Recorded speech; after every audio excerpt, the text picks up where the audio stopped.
Terlindung aman di sisi gunung tinggi dan tebing batu granit, sebuah lembah subur berteras sering, sawah menghijau, dengan pesona yang menyimpan kultur ekstravaganza dan salah satu tempat terindah di Indonesia. Inilah negeri atas, tempat di mana masyarakat Toraja berada.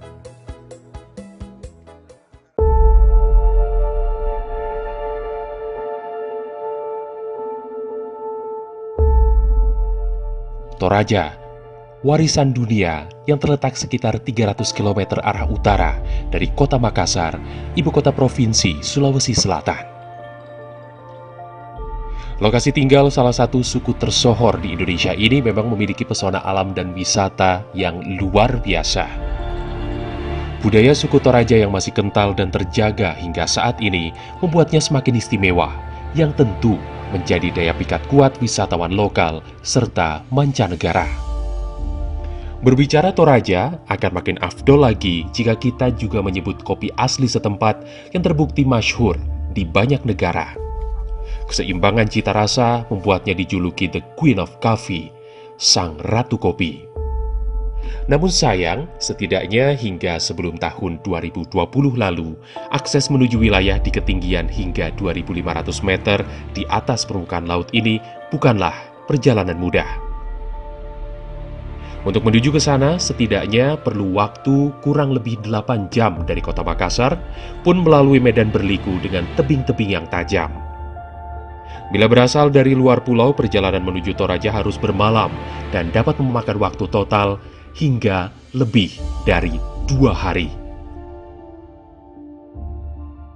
Saya pikir dari dulu ini Toraja terkenal di seluruh dunia destinasi wisata kedua setelah Bali.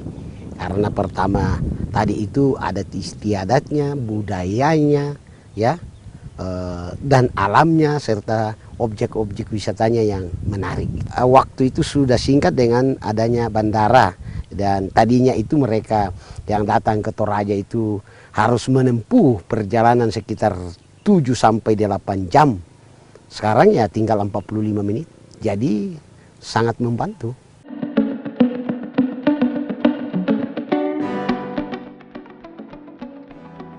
Bandar Udara Toraja berada di Kecamatan Mengkende, Kabupaten Tanah Toraja. Dibangun di atas tanah seluas 141 hektar dengan panjang landasan pacu 2000 meter yang bisa didarati pesawat jenis ATR-72. Kemudian taxiway seluas 124,5 x 15 meter dan apron 94,5 x 67,5 meter.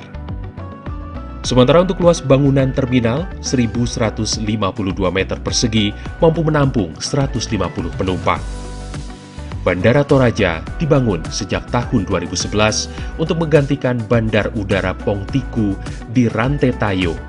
Sempat tersendat, namun akhirnya berhasil diresmikan pada Maret 2021. Bandar Udara Pongtiku digantikan karena tidak dapat dikembangkan, berlahan yang kurang memadai. Meski terhitung baru, nyatanya Bandara Toraja yang diberi nama Buntu Kunik ini meraih animo masyarakat yang begitu tinggi. Tingkat keterisian penumpang itu di masa pandemi aja itu 50%. Rata-rata 50%. Dan ini kita buka tiap hari. Jadi selalu terisi tingkat keterisian 50%. Itu sangat bagus. Terus rute Toraja Balikpapan pernah dibuka tahun 2008. Itu antrian masyarakat yang mau menggunakan transportasi udara 2 minggu sebelumnya itu sudah masuk dalam bis daftar antri. Jadi rute ini sangat potensial. Proses membangun bandara di negeri bukit dan gunung ini juga perlu usaha luar biasa. Penetapan lokasi keberadaan bandara menjadi tantangan tersendiri mengingat Toraja memiliki karakteristik geografis yang berkontur. Membangun Bandara Toraja menantang karena harus memotong 3 bukit. Potongan bukit yang bervolume 6 juta meter kubik itu digunakan untuk menimbun lembah dengan volume 5 juta meter kubik. Bandara itu harus ada di daerah yang rata, sementara Toraja tidak ada daerah yang rata. Tantangannya memang membuat daerah rata. Daerah rata ini penyiapan lahannya memang butuh usaha yang agak lebih. Tapi dari pemerintah Jokowi itu menganggap itu bukan merupakan hambatan, tapi itu merupakan tantangan untuk berbuat lebih baik untuk masyarakat. Total, alokasi pembangunan Bandara Toraja mencapai 958 miliar rupiah dengan waktu efektif 4 tahun. Bandara ini memiliki rute penerbangan Toraja Makassar dengan maskapai Wings Air pada hari-hari tertentu. Ditargetkan, ke depan akan membuka lebih banyak lagi rute penerbangan menyesuaikan animo penumpang. Setelah ada pesawat ini ya sangat memudahkan kita kan dalam waktu ya, apalagi kami sebagai anak perantau itu waktunya terbatas, jadi kami bisa atur waktu untuk naik pesawat yang dulunya ditempuh 2,5 hari, sekarang tinggal 1 hari sudah sampai di tempat. Destinasi wisata tentu juga menjadi sasaran utama dari tujuan pembangunan Bandara Baru Toraja, terlebih di masa pandemi yang menghantam keras ekonomi sektor ini.